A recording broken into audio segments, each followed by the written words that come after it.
Welcome to my channel. My name is Glow and this is Eat, Grow, Glow. In this video today, I'm gonna go over top 10 tips for international travel.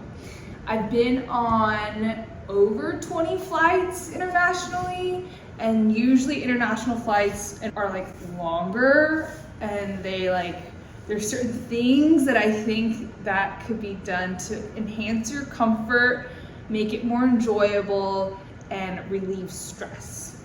So tip number one is set a stopwatch on your phone. So anything longer than 6-7 hours, like, okay, that's a longer amount of time. Let's keep an idea of how long the flight is. And so, they'll announce it on the flight, and also when you book your ticket, you should be able to see it as well.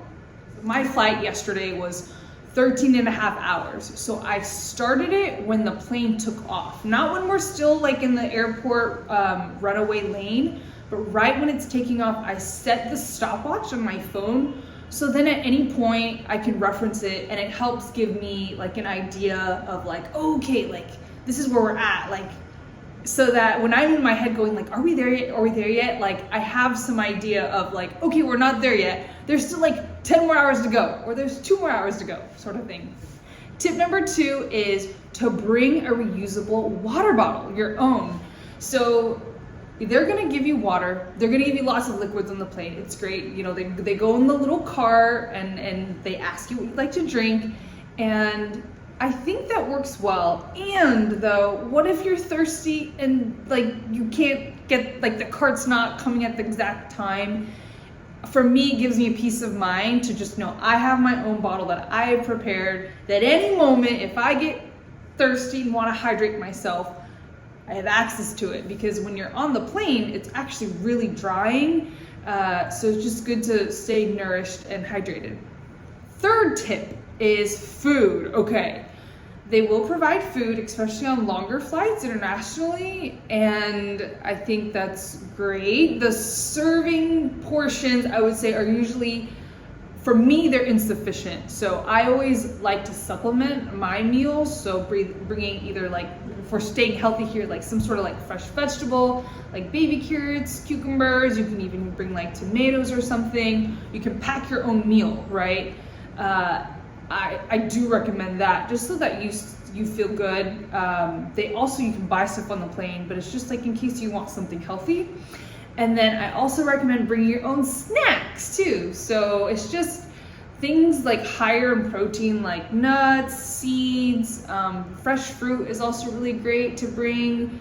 I wouldn't bring packets of tuna or anything like that, just because it's really smelly. So I would, just to be considerate, I would avoid really smelly foods. Tip number 4 is to dress warmly. Okay, I'm a person that runs cold. The key to this is to dress in layers. So I wore this shirt on the plane, and then I had a wool long sleeve shirt, and then I also had a jacket, and then I had another jacket. So I had like lots of layers. So if I know when I'm going to the airport, I sort of work up a sweat with all the walking. And then once I got into the plane, I was like, okay, time to take off layers because I'm feeling warm. But then by the end of the night, when it's time to go to bed, your body temperature, actually mine does, drops. So I was like, oh, I'm cold. So I had all of my layers on, including the blanket. And I was like, oh, I'm still a little bit cold. And so I would just prepare lots of layers, but also enough, like something light enough, thin enough, sheer, if you're like, wow, I'm warm. So yeah, I wouldn't wear like a turtleneck under, like as your base layer, just something that gives you that freedom. Tip number 5, okay, this is a very important one, and it is to communicate openly about your needs. Okay, you are gonna be on a plane for however many hours. It's gonna be long. And it's important to be able to speak up if something's like bothersome for you, or like, hey, or if you have a window seat and you're like, I have to use the restroom. Do not be afraid to ask or speak up about that. I know it's very normal to be kind of shy and be like, okay, well, let me just hold it and everything. Like, it's an inconvenience to make them get up, right? I think if you're getting up every 30 minutes, that might be a little bit excessive, right? that's when I would say, hey, if you know that you need to get up a lot, definitely getting an aisle seat is recommended. But if you don't have an option and you're just like, I just have a window seat and you really have to go, it's just, you don't need to limit that. Like, this is what I do. Like, when I'm in the window seat, I literally, so if I'm sitting here, right, I'll be like, and I'll look over and I'll smile and I'll like be like, geez, and then I'll be like, may I use the restroom? And then they'll be like, oh yeah, okay, sure, yeah. So especially, it depends, like if they're eating, I wouldn't, interrupt that. But if they're watching a movie, it's like they're watching a movie, they're connected, but it only takes like a second to get up, So I was in the middle of eating a snack and I noticed the person in front of me, the pillow was like moving into my territory. I didn't say anything, and then when it really fell into my space, and I tapped on the person, I was like, hey, do you want your pillow back? And he's like, oh yeah, of course. And so then, yeah. So that's definitely, I could have just been like, okay, I'm not gonna care about this pillow, but I let the person know. Another example is behind me, one of the passengers like was trying to communicate something to me, and she was pointing above, and what I understood was she wanted me to turn it off, which it's interesting, the format of the plane, she didn't have access to it. I had access to the AC vent that was pointing to her. And so it was like, oh, I'm really glad she said something so I could close it so she wasn't cold. I would have never known. And then the third example I have for you is my passenger next to me. I remember I was like sleeping and I was resting, and then I felt something touching my thigh area, and I was like, oh, okay, like that's like maybe her elbow like landed there, and then I was like, it's not going away, it's still there. And then like I was like, and then I looked and was like, oh, okay, her bag. She's like completely oblivious to her bag touching my leg. She probably doesn't know, and if the roles were reversed, I'd be like, I'd want the other person to know and to feel comfortable. And I'm like, I have a very clear zone of where I'm sitting, and it was past that zone, right? All I did was I shifted the bag away off of my leg, and then she got the memo. So I didn't have to say anything, right? And I was like in like La La Land. So that's tip number 5. Tip number 6 is, okay, this is a long flight, so prepare activities for your entertainment.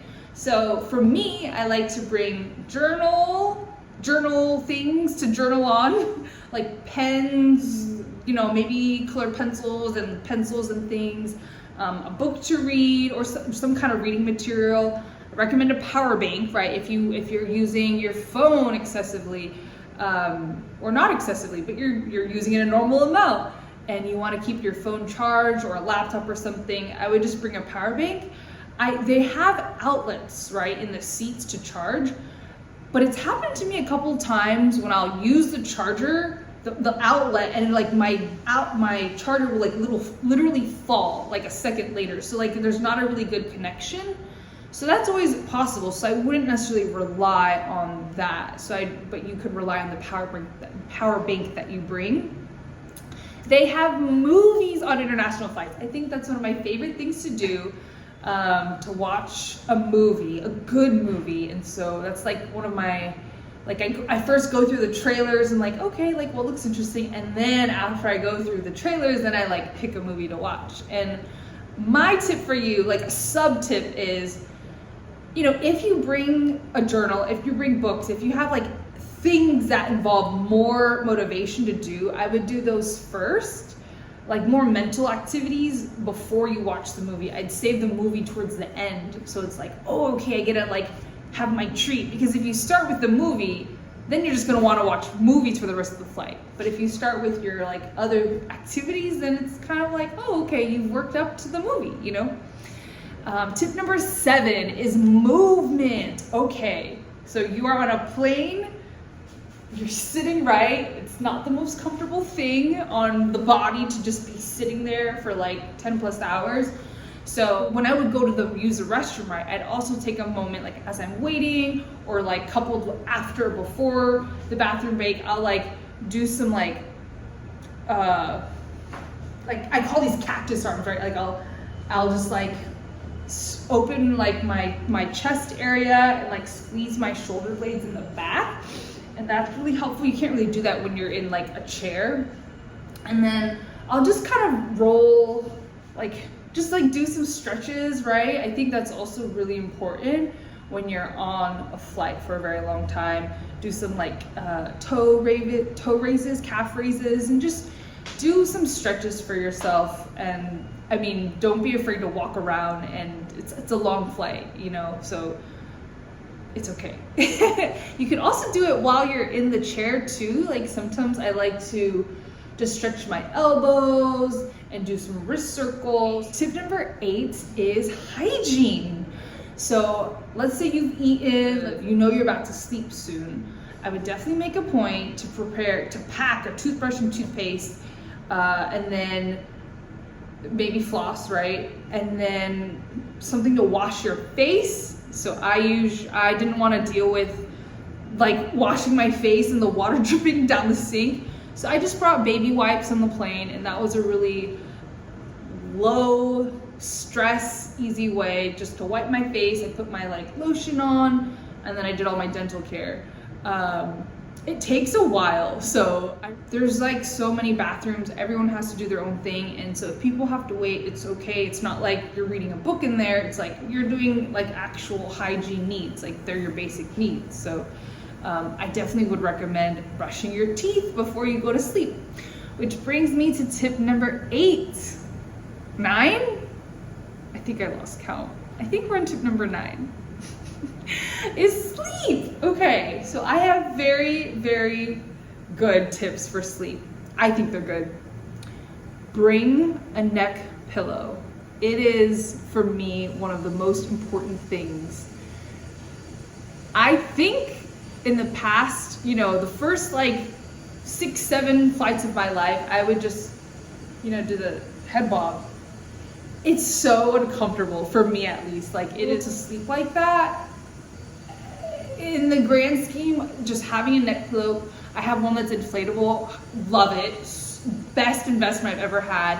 Then you can blow it up, and then it just suctions your neck, and then you don't, like, you're not in an uncomfortable situation.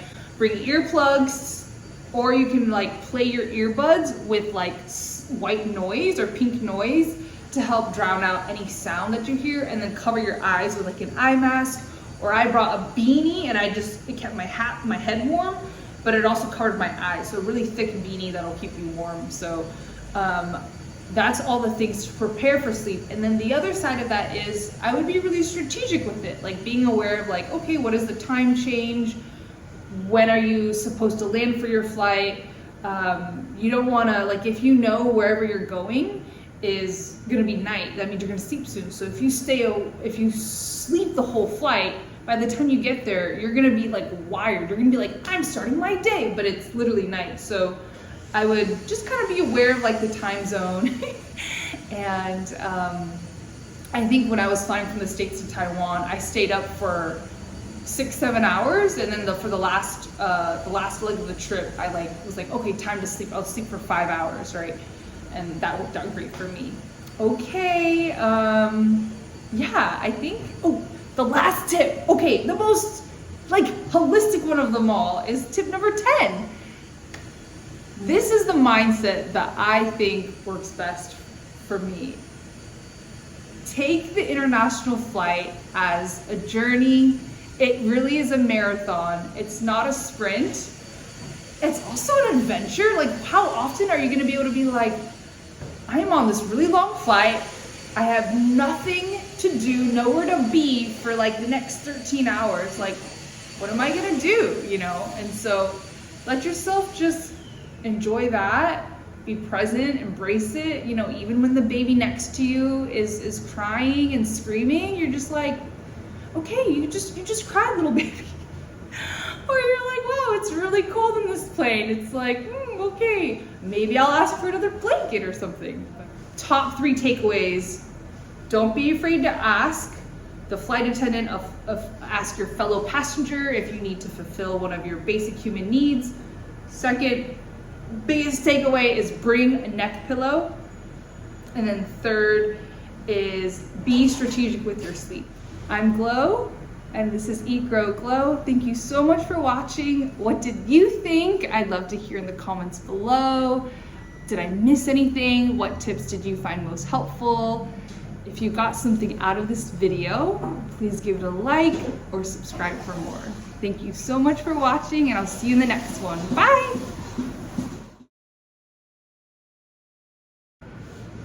So there you have it, my top 10 tips for flying. Subscribe for more.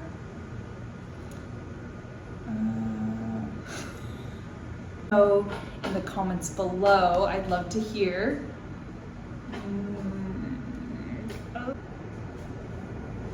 Hi!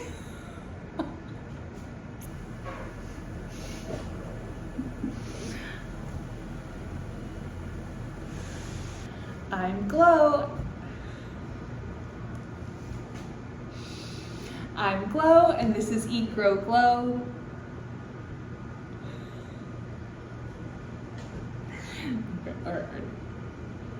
I'm Glow, and this is Eat, Grow, Glow. Thank you so much for watching, and I'll see you in the next one. Bye!